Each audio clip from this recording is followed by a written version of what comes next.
გამარჯობათ, ჩემო გამომწერებო და არხის სტუმრებო. ეს გახლავთ ვიდეო თქვენთვის, რას მოგიტანთ 15 ივნისის, ანუ ხვალინდელი, ახალი მთვარე. ეს არის უახლოესი 2 კვირის პროგნოზი ყველა ზოდიაქოს ნიშნისთვის. იცით რომ ხვალინდელი, ახალი მთვარე არის ზოდიაქო ტოპების ნიშანში. და ვნახოთ, რას მოგიტანთ ახალი მთვარე ტყუპებში, რა გავლენას მოახდენს 12-ვე ზოდიაქოს ნიშანზე, ასე ვთქვათ. პირველ რიგში ვნახოთ თქვენი სიგნიფიკატორი კარტი, ვინ ხართ თქვენ, ვინც ეს ვიდეო აირჩიეთ, რათა დარწმუნდეთ, რომ ეს ვიდეო რეზონირებს თქვენთან.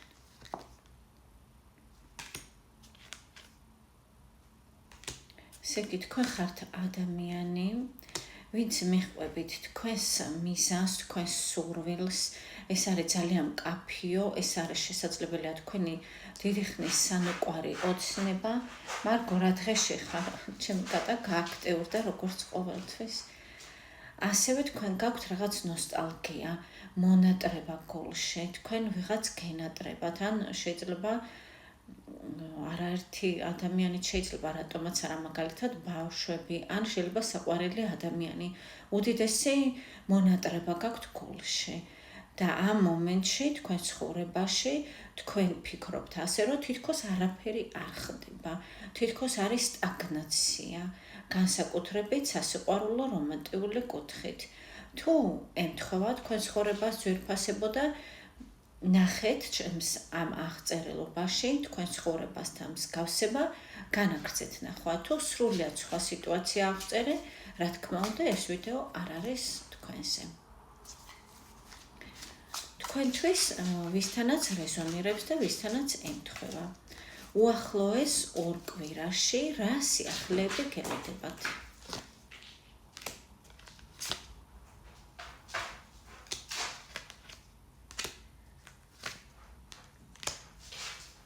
მარგო, დამშვიდდი. ესე იგი, აქ არის როგორი სიტუაციები. შესაძლებელია თქვენ შემოგევიდათ რამოდენიმე წინადადება ფინანსებზე, ფინანსებთან დაკავშირებით. შეიძლება ეს იყოს სამსახურის შემოთავაზება, ან რაიმე სხვა, ასე ვთქვათ, წინადადებები ფინანსებთან დაკავშირებით, თქვენს პროფესიონალისთან, თქვენს ასე ვთქვათ, კარიერასთან დაკავშირებით. თუმცა არის რაღაც, რითიც თითქოს თქვენ ბოლომდე არ ხართ კმაყოფილი, რატომღაც შანსები არის, მაგრამ თქვენ ამას არ ხედავთ, თითქოს არ გსურთ შანსების დანახვა. შესაძლებელია ამის ნიადაგზე მოხდეს რაღაც გაუგებრობას, ანუ კამათივით, რაც ასე ვთქვათ, რის შემდეგადაც თქვენ იფიქრებთ, რომ ესე იგი არ უნდა გადადგათ ნაბიჯი, ან არ უნდა მიიღოთ, ან უნდა წახვიდეთ საერთოდ ამ შემოთავაზებისგან. ესე იგი, თქვენ მხრიდან პასიურობა არის, არ დათანხმდებით ამ ფინანსურ, ასე ვთქვათ, წინადადებებს. კარგით, ამის გარდა რა ხდება თქვენს ცხოვრებაში?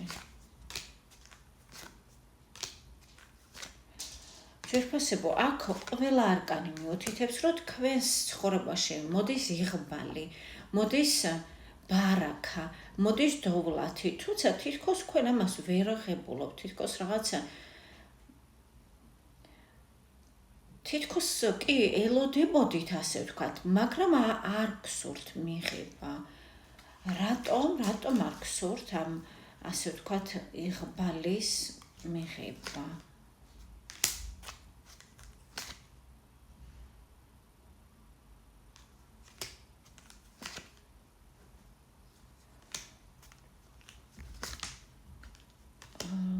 არა, მასეც არ არის, რომ არ გსურთ, ოღონდ მეტი მოქმედება საჭირო. ესე იგი, ვისი მხრიდანაც მოდის თქვენ ცხოვრებაში ეს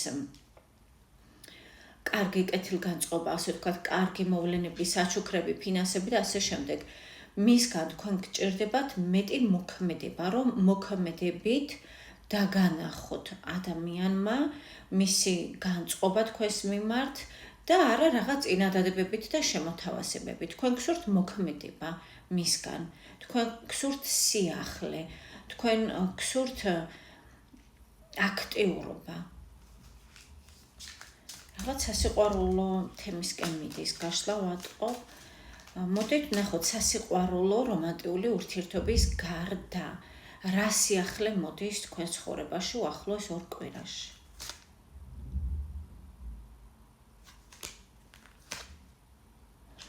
აი მზეც ადასტურებს ძვირფასებო, რომ თქვენთან მოდის სიხარული, სასიხარულო მოვლენები. თუმცა მაინც ისეთი არკანი ამოვიდა წინ მზეს წინ. ანუ სანამ მზეს ამოვიღებდი, რომ ეჭვი გეპარებათ თითქოს თქვენ ამაში, თითქოს თქვენ არ ხართ დარწმუნებული, თითქოს თქვენ ფიქრობთ, რომ ამაში რაიმე არ იყოს ხრიკი, რაიმე არ იყოს ცბიერება, რაიმე არ იყოს ქვეტექსტი, ქვეტექსტებს ეძებთ თითქოს. კარგით, კიდე რა მოაქვს თქვენთვის ახალმთვარეობას უახლოეს 2 კვირაში.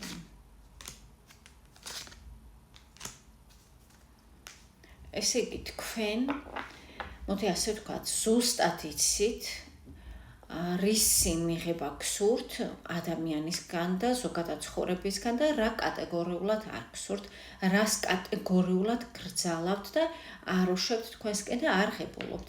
ამის ხარჯზე თქვენ აღწევთ წარმატებას, ამის ხარჯზე თქვენ აღწევთ კომფორტს, ანუ რის ხარჯზე, რომ სწორად გაქვთ ჩამოყალიბებული პრიორიტეტები, ვიღაცისთვის შესაძლებელია ეს თქვენი ტონი, შეიძლება დამამცირებლად ჟღერდეს, ან შეიძლება ეჩვენებოდეს ვინმეს, მაგალითად, რომ თქვენ ეჩხუბებით, ან ეკამათებით, ან არ ეთანხმებით, თუმცა ეს ასე არ არის.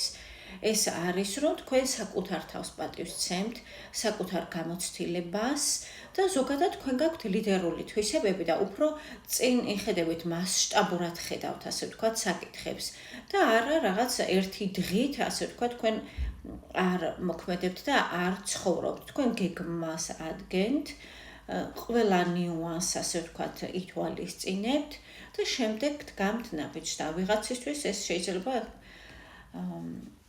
გარედან ჩანდეს სიმკაცრეთ, აღიქვემოდეს, რომ თქვენ მკაცრე ხართ.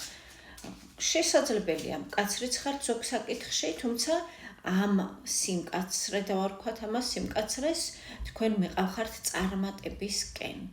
და ამ ახალმთვარეობაზე ეს თქვენი ენერგია უფრო მეტად გაიხსნება და უფრო მეტად გახდება, ასე ვთქვათ, საჯარო და თქვენ აქამდე თუ ამას უბრალოდ თქვენთვის ფიქრობდით, ახლა ამას გაახმოვანებთ და გააგებინებთ განსაკუთრებით იმ ხალხს, ვინც გთავაზობენ სხვადასხვა აზრს, სხვადასხვა, ასე ვთქვათ, შემოთავაზებებს, რომ დაუშვათ თქვენ მათთან ერთად იყოთ ფინანსურ საქმიანობაში, გარიგებაში, ან შესაძლებელია ეს სასიყვარულო ურთიერთობას თუ ეხება, თუ ადამიანი გარწმუნებთ, რომ თქვენთან სურთ ყოფნა, სურს უბრალოდ ყოფნა, სურს რომ თქვენ იყოთ მისი მეწყვილე, თქვენ გაქვთ თქვენი წესები. უბრალოდ იმიტომ, რომ ადამიანი არის მიმზიდველი, ქარიზმატული, შეიძლება მდიდარი, ეს თქვენ არ გაკმაყოფილებთ. მაინც თქვენ გაქვთ თქვენი ჩამოყალიბებული წესები, ამას გაუხმოვანებთ, ვინც არ უნდა იყოს ამ უახლოესი 2 კვირის განმავლობაში თქვენ ცხოვრებაში და თქვენი ეს დამოკიდებულება თქვენ თვითონვე მიგიყვანთ წარმატებამდე. კიდევ რა სიახლეები მოდის? დასრულდა ძვირფასებო ეტაპი, როდესაც თქვენ ზურგს გაქცევდნენ, როდესაც თქვენ გვერდით არ გედგათ, ასე ვთქვათ, ადამიანები, ან ადამიანი.